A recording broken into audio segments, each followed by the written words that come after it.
gentlemen, this is Trisha with Insectopia here, and I have not picked our insect today, so I'm going to take an extra minute or two and just try and decide what we're drawing today. I have a whole bunch of insects over here on my pinning board that I pinned in the last week, so I thought maybe we could draw something new. I have kind of two options I'm going back and forth between. There's a pretty nifty, I believe it's a stink bug, so I believe it's a pentatomid, but it's possible that it's a pentatomorph, meaning it's one of the, it's shaped like a pentatomid, but it could be a closely related family. That's what I believe. But the other option is what do we call those? Like a longhorned bee. It's a bee, but it has really long antennae, and it's kind of cute. But I'm thinking this, I believe it's Eurygaster, which is a Scutelleridae. Yeah, I believe it's a Scutelleridae and not a pentatomid.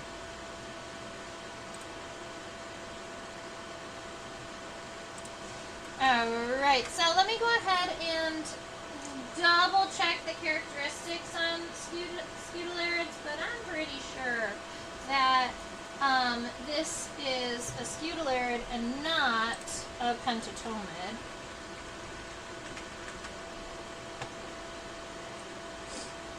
I hope everybody else has been having a good week. I hope that you are getting nice and ready for Halloween.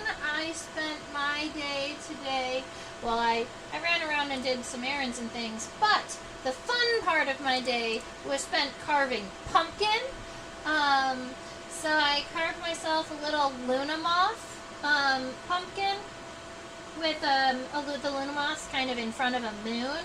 So it's pretty. I'm excited. It's lit in front of my door now. So it's nice to have a bug on a pumpkin. And then right before this live stream, I was processing pumpkin seeds and the pumpkin pith or whatever, so that I could make myself all kinds of pumpkin stuff. Excited about it. Alright, so this is our cute little Scutelleridae.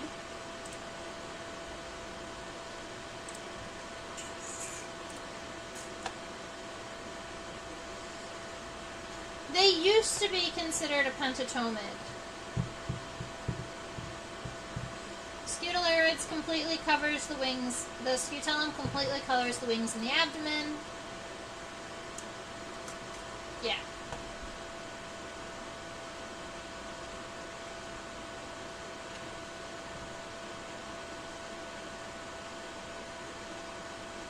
Yep.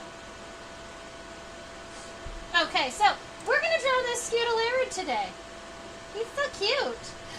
If I zoom all the way out on my microscope, we should be able to get a measurement of the specimen. So from the front of the head to the back of the abdomen, this specimen is 0.92 centimeters, so almost a centimeter long.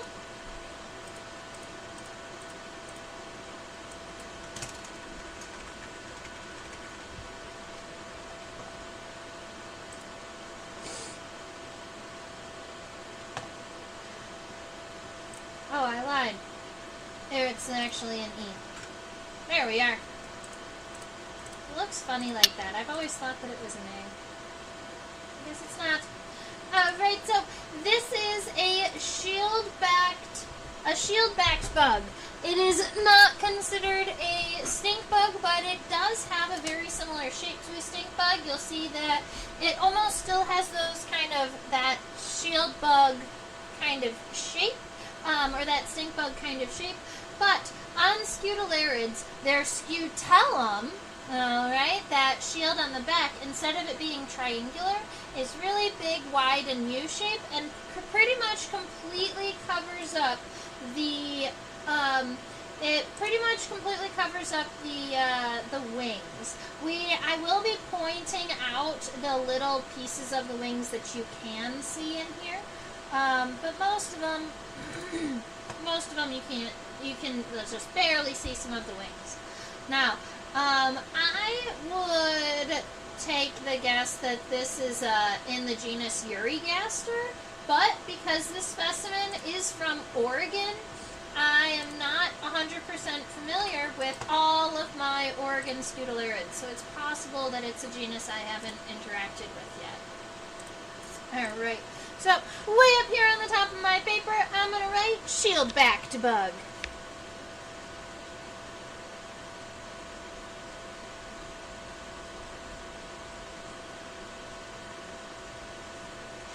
Shield-backed bug. Now, if you want a little bit about a little bit of taxonomy, I want to take it from a place where you're gonna recognize it.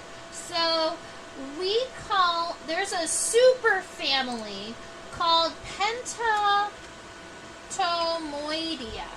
All right, super families end in oidea, O-I-D-E-A. All right, and then sorry, what is happening? There we go. Okay, so superfamilies end in oidea, and they're just a group of families that are closely related, so we kind of want to cluster them together. Other families would be the stink bugs, the burrowing bugs, and the shield-backed bug, which is what this one is. So that's our super family. Then our family is this one right here that I've already given you, Scutelleridae.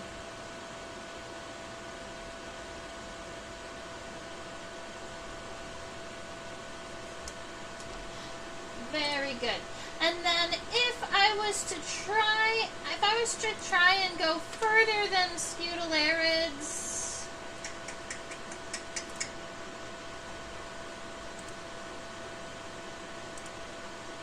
I'm seeing if I can identify this really quick. Scutellum more spatulate and does not cover the entire abdomen. The corium is exposed laterally. Okay. Yes. So it's in the subfamily Eurygasterinae. There's only one genus. That's Eurygaster. Alright, we've got it ID'd to genus. It's going to be Eurygaster. This one right here.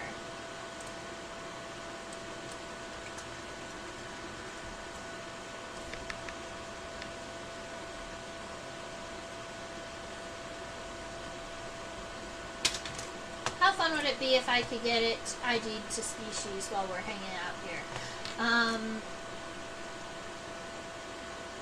I've got one that I'm leaning towards, but I'm not gonna... Let's see what the character is. Texas, California, blah, blah, blah, blah, blah. All IDs here are tentative. Cool. Info. Prefers moist areas.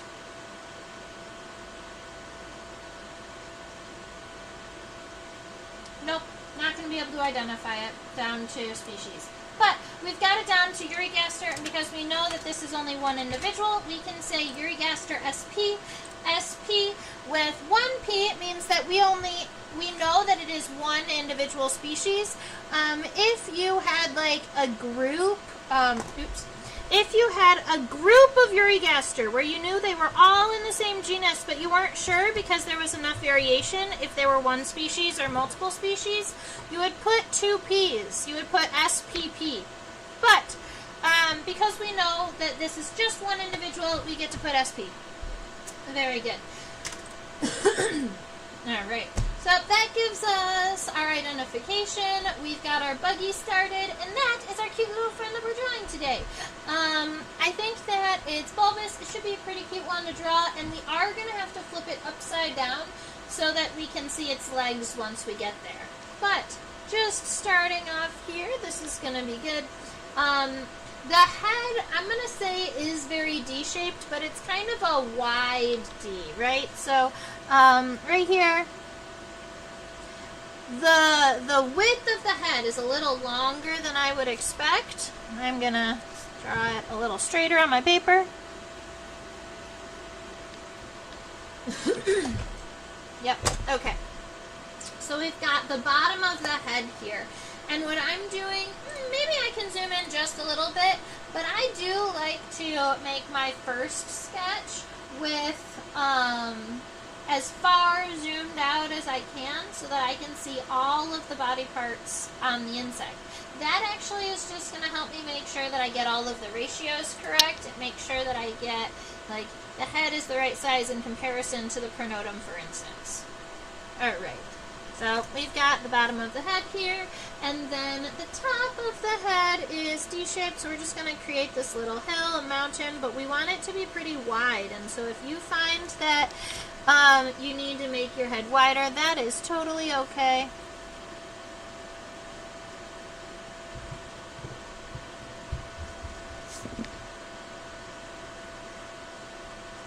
Alright, so that gives us a head. Behind the head here is the pronotum. This is this shape here, this quadrangle here. It comes out from the head and gets pretty wide. It has a rounded point here, alright, so it's not really sharp. Some stink bugs are pretty sharp here, but this one's nice and rounded. Make sure that you get that same shape on the other side, so you want it to be as even as possible. And then from this point, we just want to come down and back up like a really stretched out U shape. Ideally, a lot of times these stink bugs are going to kind of flatten out in the middle and then come back up, but this one looks round all the way across. And ta-da, we're done. We have drawn a spaceship. No, just, that's some bug humor right there. Alright, so we've got our spaceship all built out. Now, notice that these nice rounded corners of the pronotum are the widest point on our stink bug's body here. So just make sure that you don't go past those lines as you're continuing on. There are two shapes that I'm seeing that are kind of stacked on top of one another. We're going to say this right here is our inner shape, right here. This actually is comprised of both the scutellum and the edges of the front wings. But right here, it's dark, it's round, it gets pretty narrow here at the bottom, crosses over and comes back out. Alright. And then our second shape that I'm seeing starts a little bit lower, right about here, but it's a really big kind of U shape that circles it. That piece is the abdomen. Alright, so if we're starting up here connected to our pronotum, we're actually going to make this narrow significantly, and that's because I'm not following the edge of the abdomen, I'm following the edge of the wings. So right here, make sure it doesn't go wider. It can go pretty close, but make sure it doesn't go wider than the pronotum. And then we want this to come down, and we want it to be about as narrow as the head here. And then we're going to come down the other side too.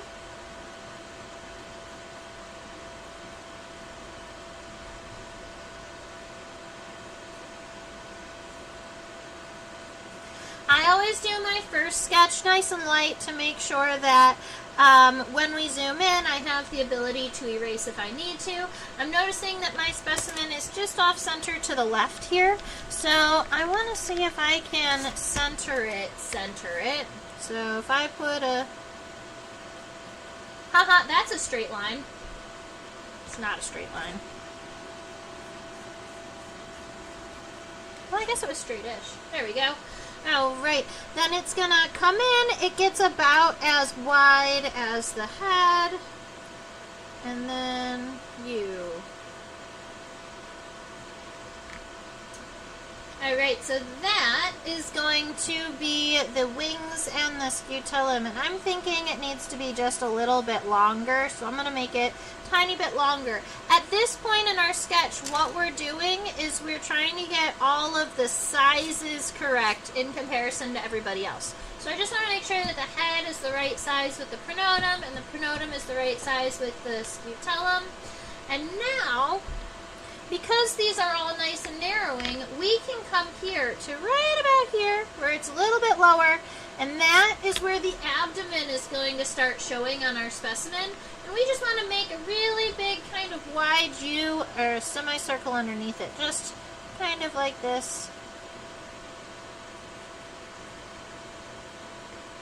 Welcome! We have lots of viewers here today. I don't have anybody chit-chatting with me yet. So, if you do have a question or a comment or you are new, I do love to interact with people who are hanging out and viewing. And if you have a question, feel free to ask.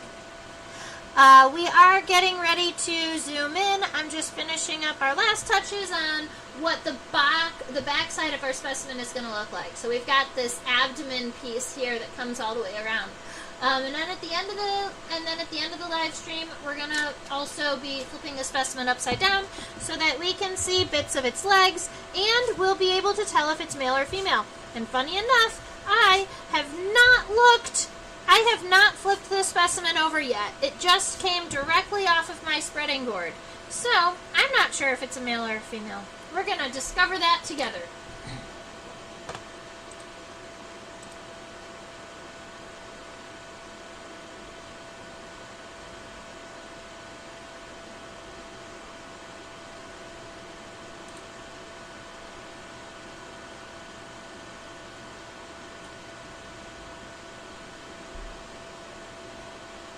It does have a pretty cute head, though. So there are a couple of new words we can use with these guys, because this specimen is a pentatomoid. So it's in that superfamily. It has a couple of characteristics that are similar with stink bugs. Specifically, the anatomy pieces that I'm thinking about are the jugum and the tylus.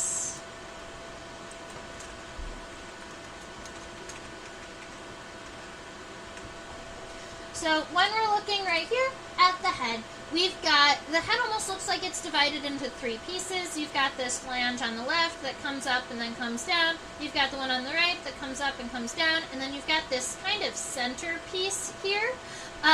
This center piece is the tylus, and the left and the right one are the jugum. All right, jugum being plural, so there are two of them, tylus being one. Sometimes, if there is some cool characteristic or cool lobe, they'll say the jugal lobe when they're referring to the front of the head of a stink bug. I just like to share these fun little tips with y'all. So, on the back edges of the head, right here and here, that's where our compound eyes are going to start. You can see that they're kind of flat. They're kind of tucked into that pronotum just a little bit. So right about here, I'm going to kind of give ourselves a little angle. So we're going to say, almost like we're cutting little pizza slices out of the left side of the head and then out of the right side of the head, right here and here. Just try and make sure that they are symmetrical. Then afterwards, instead of just following this outside of the head line down, I'm actually going to erase our little sketchy line that's inside of the eye, and I'm going to round it outwards just a little bit. This gives separation from the edge of the head. It makes the compound eyes stand out, and it's just overall going to make our insect look more realistic. I always like to add cross-hatching within the compound eyes because there are lots of individual simple eyes inside of them. Alright, so we've got the eyes all situated. The eyes might not be big enough. No, they're big enough. If I imagine half of it. Yeah, that's fine. Alright, if we're looking at the jugum and the tylus up here, the jugal lobe, the jugum, is a little bit taller than the tylus. So but it is also very, very round edge. I'm pretty happy that it's like all very evenly round. So right here from the base of the eye, from the top of the eye, I'm just going to round it on up. Just kind of like this, all the way up until we get to about just before the center. This is where the tilus is. So for that left jugum, I'm going to come down. Kind of like that. All right. And then we're going to do the same thing on the other side for the other jugum. We're going to make it all very round up. And then right when you're approaching that center line, it's going to come down. So then you have the jugum here on the left and the right. And we still need to add the tilus. It is just a little bit lower, so I'm just going to create a little arch right here. And now you have a little tilus. There is that, this is the jugum and the tilus. That one is kind of complete, but if you do want to continue that pattern all the way back to the back of the head, you can. You can kind of see it there. And I wonder if I zoomed in. Yeah, no. So the remainder of this color here is actually just a color design. It is not a suture. This line here doesn't continue all the way up the head. It kind of stops there. But we do have a design on the head that kind of comes down from that and makes it a little bit wider, which is kind of nifty.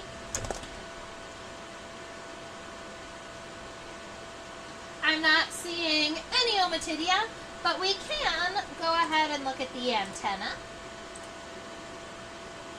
Is this specimen from your summer trip? Sorry if you already said, I missed the beginning. Yes, this specimen is from my trip this summer. I collected it in Oregon.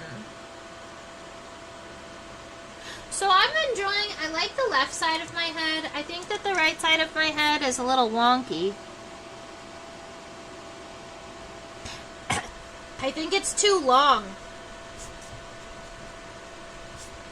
I'm gonna fix this really quick.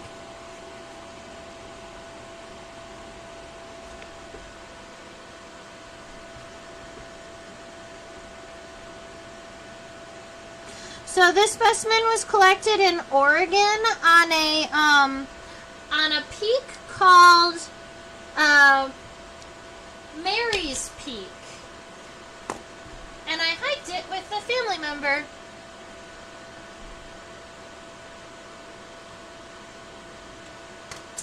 Alright, I'm looking at the antenna right now. These are what we would consider a filiform antenna. That just means they're long and straight, meaning the segments of the antenna are longer than they are wide.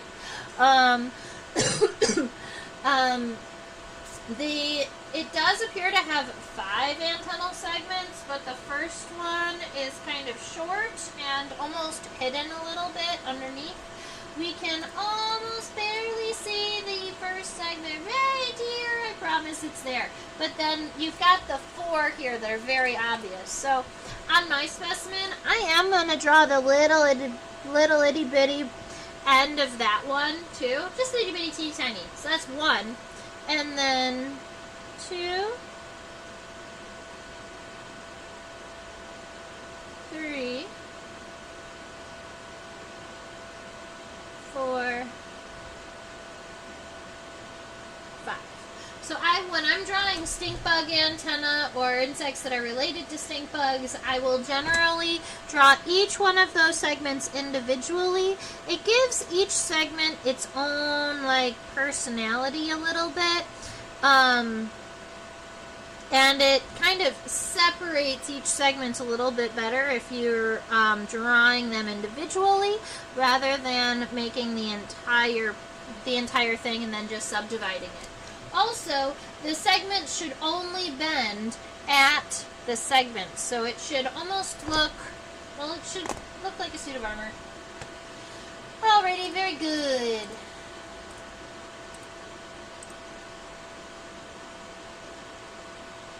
So we're going to look right here at the back of the head.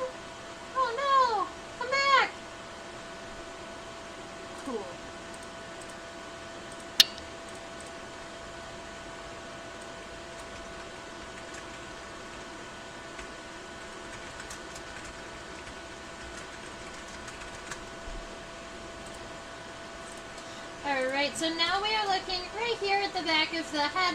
I'm noticing that there's this ledge on the top of each side next to the eye, and then it does kind of come down a little bit. So we've got this ledge up by the compound eye here, but it kind of comes down and then back up. So we've got this little bit of a divot here. We can erase that sketch line. We don't need that anymore. Whee! And then this color will come all the way down, so you can add that if you'd like. We would consider the exoskeleton, if you wanted a word for this texture that you see all of the little dots, this is a punctate insect. This is a punctate or a highly punctate. All of those little dots are called punctations. Alright, I'm going to scoot the specimen over to the left just a little bit so that we can see the rest of the pronotum. There it is. Fabulous.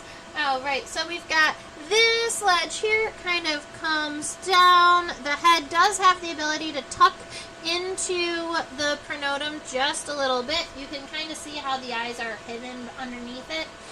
Now we want to get this overall shape for this Scutelleridae all figured out. I am happy with our angles out in this direction. I do want to make sure that they are even more convex. So from the eye to the corner here, I have it almost straight, and I want it to round outwards just a little bit more.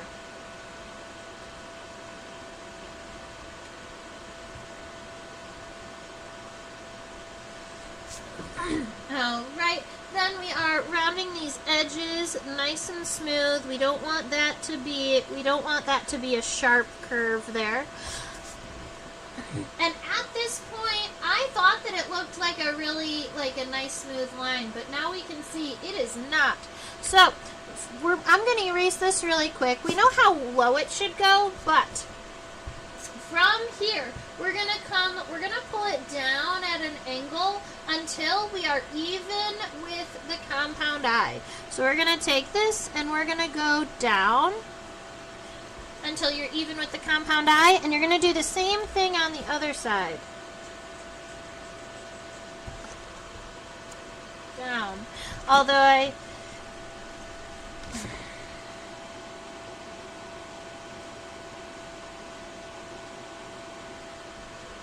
yeah, something like that. Alright, so we've got that all figured out, and then it's going to go straight across.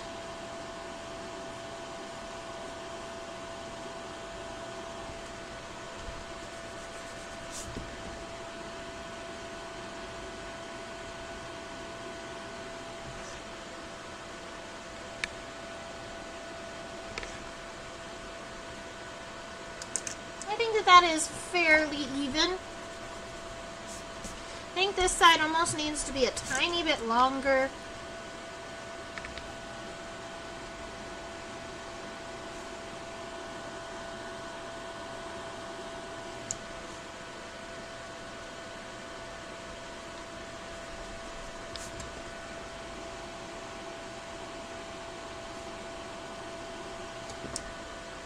Cool. Alright, that's our skew. That is what we would consider our pronotum. It is the first segment of the thorax. Pretty much all insects have a pronotum. Sometimes they are more visible than others. Sometimes in things like cockroaches, they've got this big pronotal shield that covers their head. But these guys, that's it. Alright, the next shape that we always draw on a true bug or a beetle is going to be called the scutellum. And the scutellum is where the Scutellerids actually derive their name. And that is because when we shift the focus of the specimen here, when we're looking for a scutellum, a lot of times we're looking for a little itty bitty triangle in between the elytra, if it's a beetle, or in stink bugs, We're looking for a fairly wide triangle, but you're also going to have an X on the back from where the scutellum touches the wings.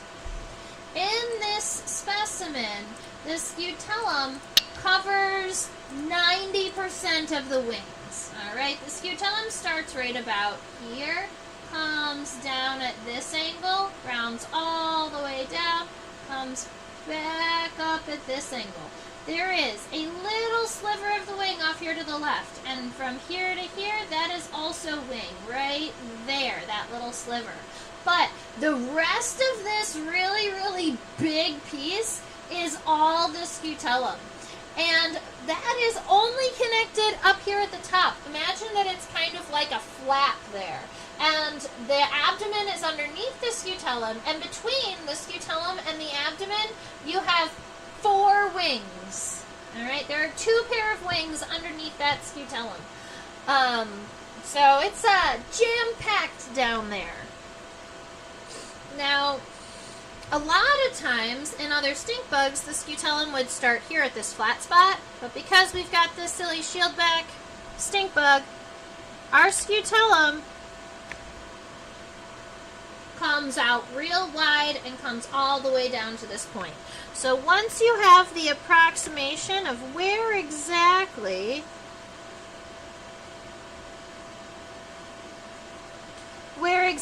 it's going to start,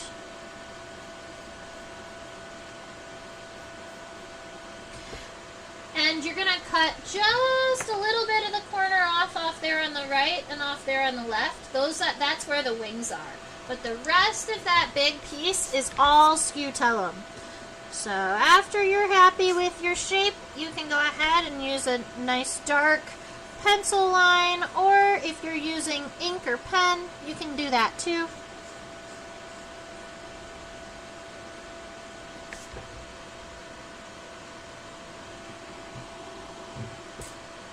The angle difference on the pronotum is very distinct once I got that scutellum in place.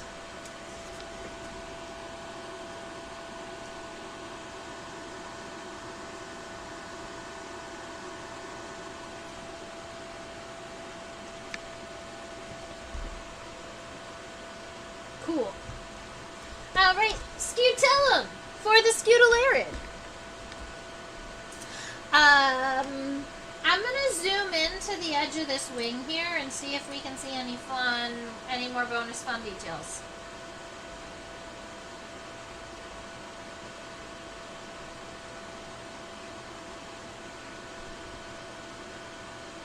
Sorry about that little golden glare. That is actually the head of the pin. It's just in the way at this angle. Alright, so we're looking right about here at our wing shape, and I'm not seeing anything really descript, but at this angle you can see it a little bit clearer, the fact that it's kind of triangular. So we're going to come out right around here, not at the very edge of the pronotum, because keep in mind that corner is extended a little bit past, but we're going to come in a little bit. And then we're going to follow that line down.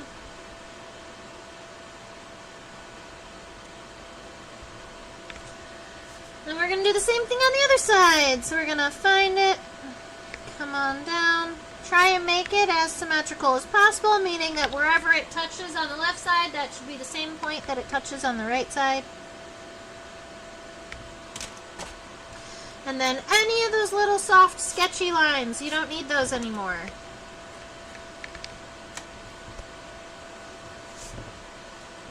Alright, so we've got wings. I don't know what those wings look like when they get pulled out from the body. Like when these wings open, I'm not exactly sure what they look like. I would assume that they are very similar to stink bug wings, and they would be hemielytra, so like half of it more feeling like leathery and half of it being membranous. But I can't confirm that because I have never opened the wings of a Scutelleridae.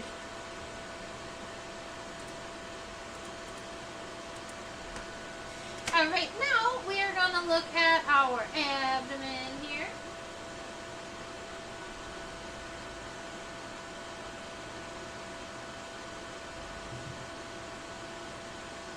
Cool.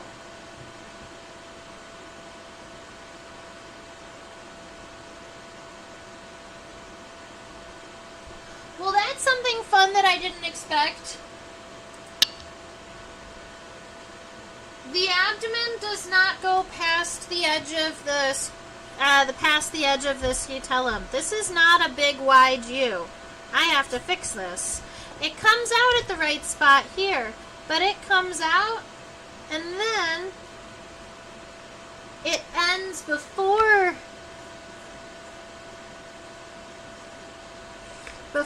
the scutellum ends.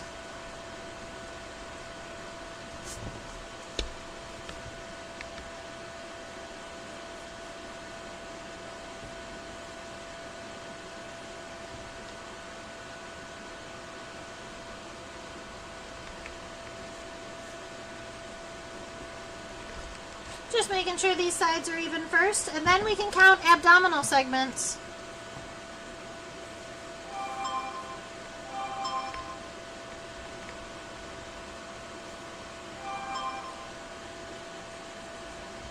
Perfect. Alright, so I've got this nice, I have this nicely outlined out, but I do also want to count abdominal segments and get those in before I use any pressure on these lines. So, 1, 2, let me just write shield-backed bug up here so that if anybody drops by, they know what we're drawing. Alright. 1, 2, 3, 4, 5 abdominal segments is what I can see that's visible from the top. 1, 2, 3, 4, 5. I counted twice.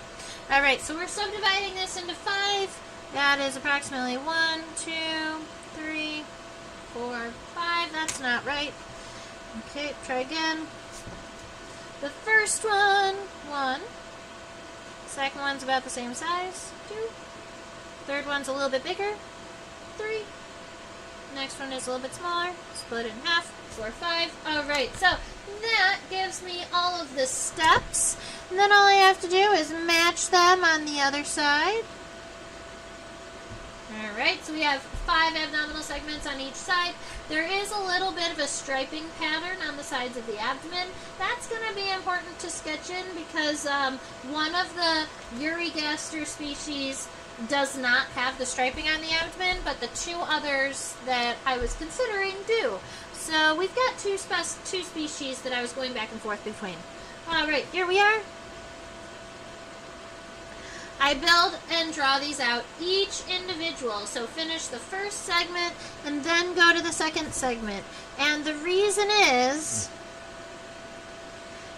when you draw these segments individually, instead of just making the whole line across, you're going to have a little bit of a separation in between each of these segments.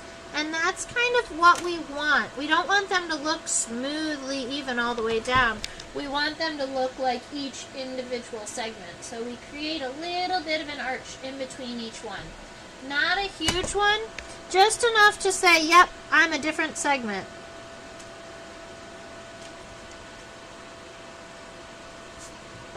And then this last one down here is a little bit round. It doesn't point. So instead of making it really nice and pointed, I'm going to kind of round it out at this bottom.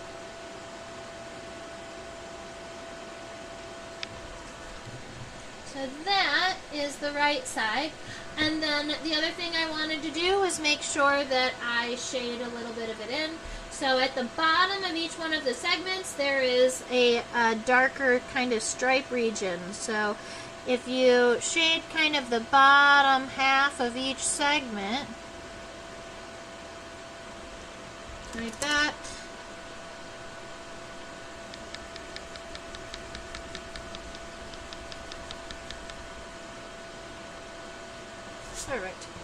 Alright, so then we have an abdomen, and I like to A lot of times when you shade, you've got some of that shading outside of the insect, and I like to just go ahead and erase the stuff that's on the outside.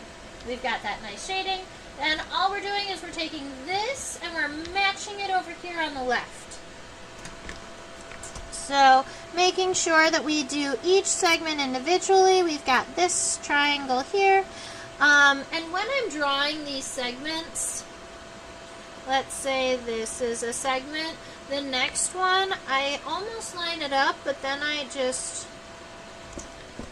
kind of want this shape in between each one. It helps with distinguishing segments. 1, 2, 3, 4, 5. That one got bigger.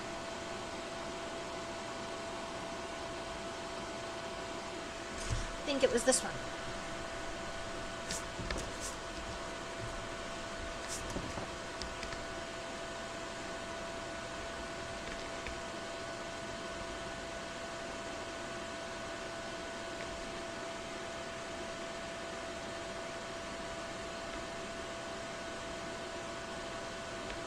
Alright, that gives us our 5 segments. Then we do want the left side to match the right side, so I'm still going to shade on the bottom half of each one of these segments to give it that really pretty striping pattern. And then erase outside of the buggy.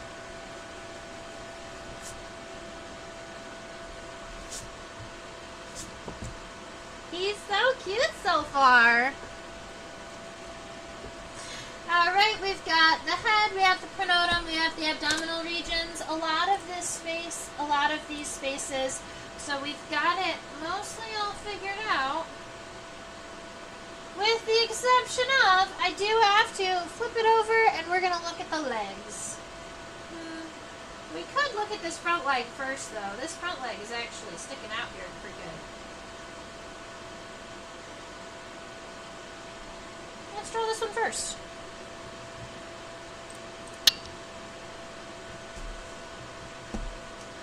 Alright, so the front leg is the front leg is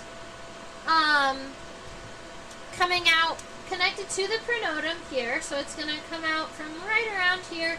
What you can see here is the tibia and then the tarsi. So we can't see the femur right now.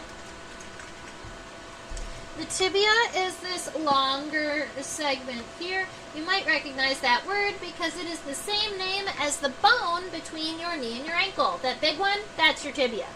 Let's see, starting here, coming up. It's got lots of cute little spines too. The tibia goes about, it does not go longer than the head. So it's a little bit shorter than the head there. Very good. And then diagonal kind of back. Alright, so we've got that tibia coming on out. And then the tarsi, I'm going to angle them out in this way. I'm not going to make them so 90-degree angle. That's not a kind of a natural pose for this bug. But what is a natural pose might be up and to the right just a little bit. So we have 3 tarsal segments, or we have 3 tarsi.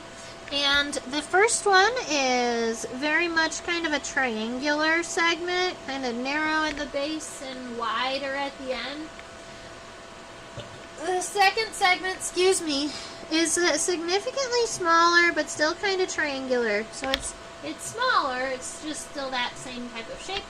And that last tarsal segment there, that's the shape that I like to call a raindrop shape because it's narrow in the base, but it's very round at the end. So I like to call that a little raindrop shape. And we do have 2 tarsal claws here, so that our stink bug can hold on to stuff. But if I do a real close zoom in, ooh, that's cool. If I zoom in nice and close to those tarsal segments, you can see that there's this little pad in between the tarsal claws. So right about here is one tarsal claw. The other one is a little bit deeper, right about here. And then this piece here, that's actually a tarsal, that's a pad. So we've got one claw, two claws, and then a little pad in between them.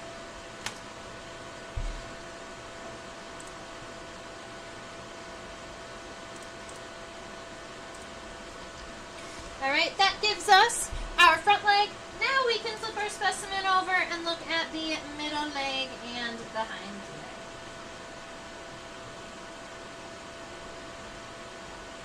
Aw, the legs are so nicely tucked on this specimen. And he's a boy.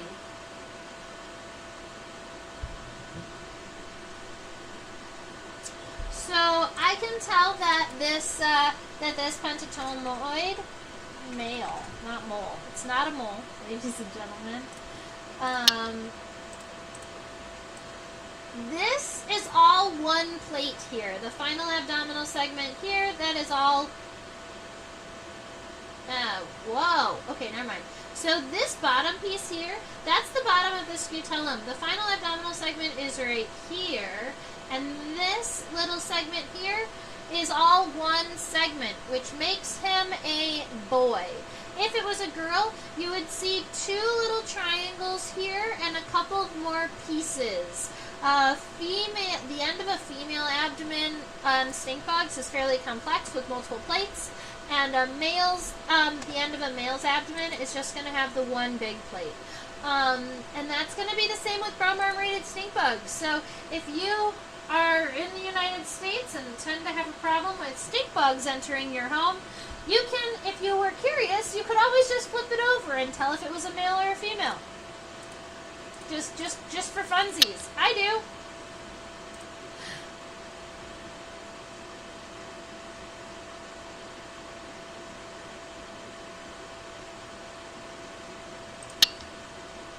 All right.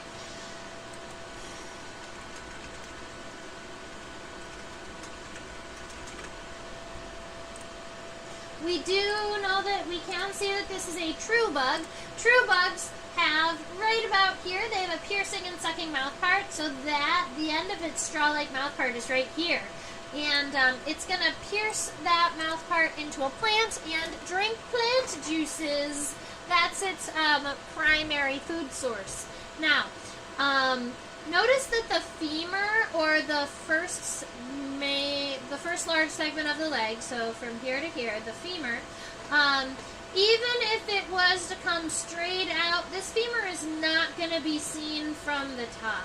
So all we are going to be drawing is the tibia and the tarsi again, and they appear to be, yes, they're pretty much the same orientation as the first tarsal segments. So what we can do is just kind of copy that front leg to the middle and the hind leg. I'll be happy with that.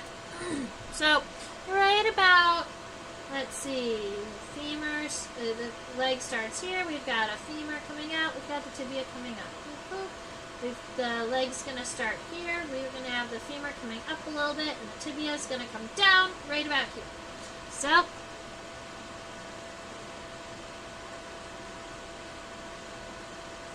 keep in mind that these legs are not very long.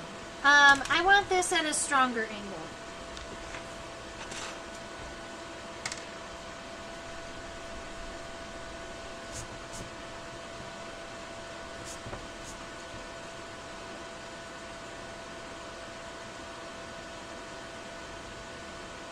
That's the same angle. But I'm happy with it this time. Why? I'm not sure. Oh, right, so we've got that tibia coming down, and then we're going to get the tarsal segments kind of going outward like this. So that first one is a fairly long, it's like a longer triangular shape. So narrow at the base, wide at the end. Then we've got that little triangle, and we have the tarsal we have the raindrop. And this is not going the way I want it to.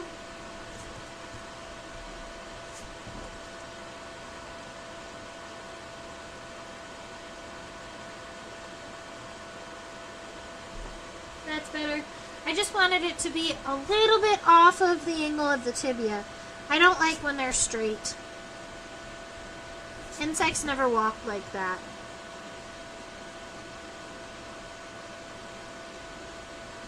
Alright, so we've got the tibia and we've got the tarsal segments. Now all we need are the two little tarsal claws and the little pad in between the toes, in between the claws. Alright, now we do have a difference here because the femur on the hind leg, if you were to pull it up a little bit, you can see the femur on the hind leg. It's just long enough. So, even though the leg is connected right about here, when the femur comes out, it's going to almost look like the end of the femur is coming out of this abdomen. It's just because of the way it is, though. So it starts here, kind of comes out, the femur. We're going to have a little bit of the femur visible, so I'm just going to give us kind of this little nub here. And then our tibia is going to come straight down.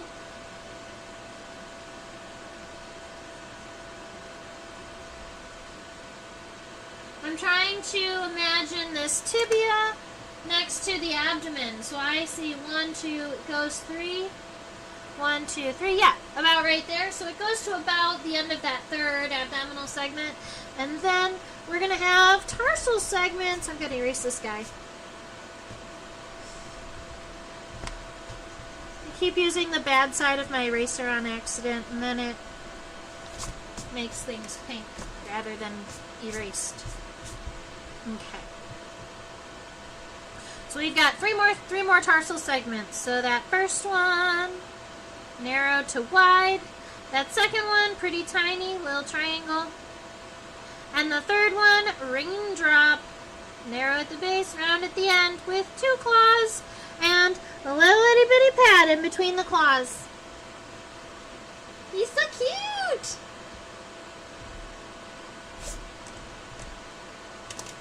And that's our cute little Eriegaster friend.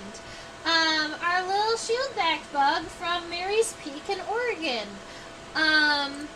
We know he is a male. Boys can be cute too.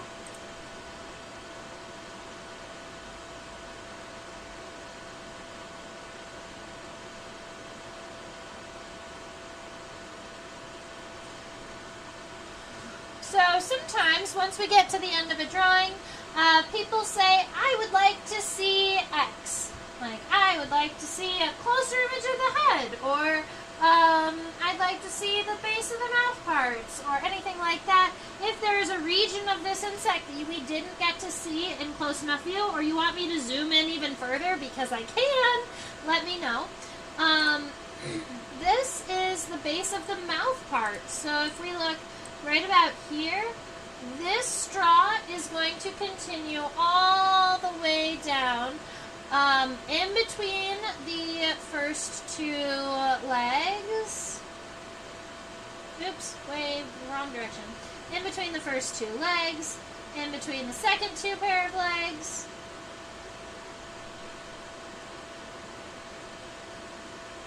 And then it just barely reaches that 3rd pair of legs right there. So, very long piercing and sucking mouth part. All true bugs are going to have a piercing and sucking mouth part, but when you see that really thin, very long ones, that generally means that they're phytophagous, or that they feed on plants. Whereas when you see a piercing and sucking mouth part that's like really short, kind of stocky, a lot of times those ones are the predatory insects, and the predators tend to have venom in the true bugs.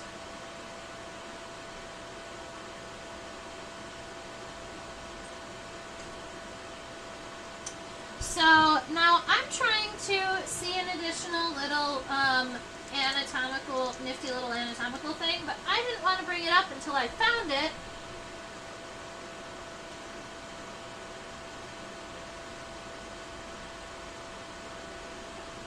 Is that it?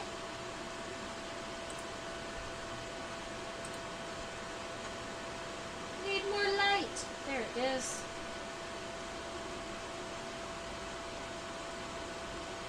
not.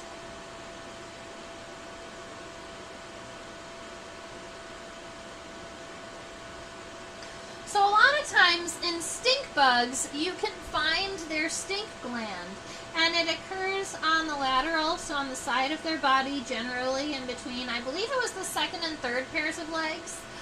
So that's where I'm looking, in between the second and third pairs of legs. And what I see is not a scent gland, but I do see this little boop right here, that little line, and I'm wondering if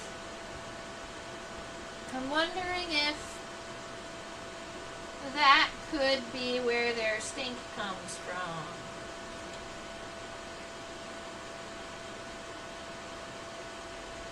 Odd and fun all at the same time. Alright, let me go back to normal exposure so that we're not so overexposed all the time. The only other part of this body that we could see that might be kind of cute is, I don't know if we actually looked at the head head on, like we were looking, like it was looking at us. So, oh, cool! Ladies and gentlemen, I found Ocelli! Right here. There's that little red dot there and that little red dot there. We've got to add them to our drawing. Our little guy does have two little ocelli. Those are little light sensing eyes. They can't see color, they can't see shape, but they can tell if it is light or dark out. Cutie cutie. So many freckles. I agree. And all of those freckles, if you're looking at those ones on the top of the head here, all of those little dots or those little freckles are called punctations. I'm really excited that it has ocelli. And if you are labeling your drawing, I know some of you do when you're drawing, the spelling for ocelli is like this. Ocelli is a pluralized term. If you were talking about one of those little red dots, it would be a singular ocellus. But ocelli never come as an individual. It's always either a pair of two or a set of three. I've never seen an individual ocelli. Although, here's the issue. I was talking to some of my students today, and they said, but I thought it was a rule that blah, blah, blah, blah, blah. The thing is, yes, there are rules in the insect world. Generally, ocelli come in pairs of two or sets of three, but I am sure that there is an insect out there that it breaks the rule. I'm sure that there's one that has a singular ocelli and it's wonky. Just like how we tell people that every single insect on the entire planet has 6 legs, and if it has more or less than 6 legs, it's not an insect, and that is kind of maybe technically true, possibly. But there is an insect. It is a beetle grub of best beetles. The best beetle grub only has 4 legs. But once it becomes a beetle, it has 6. So, we could modify our statement saying that, like, all insects at some life stage have 6 legs, or all insects when they become adults have 6 legs. But not all insects on the planet have 6 legs. There's a beetle grub with 4. I love it. So, that finishes up our shield-backed stink bug, our shield-backed bug, the Scutelleridae we got to draw. And I'm not seeing anybody with any additional things that they would really like to see. So I'm going to come on over here to my closing page. There we are. All right. Yay, we did it.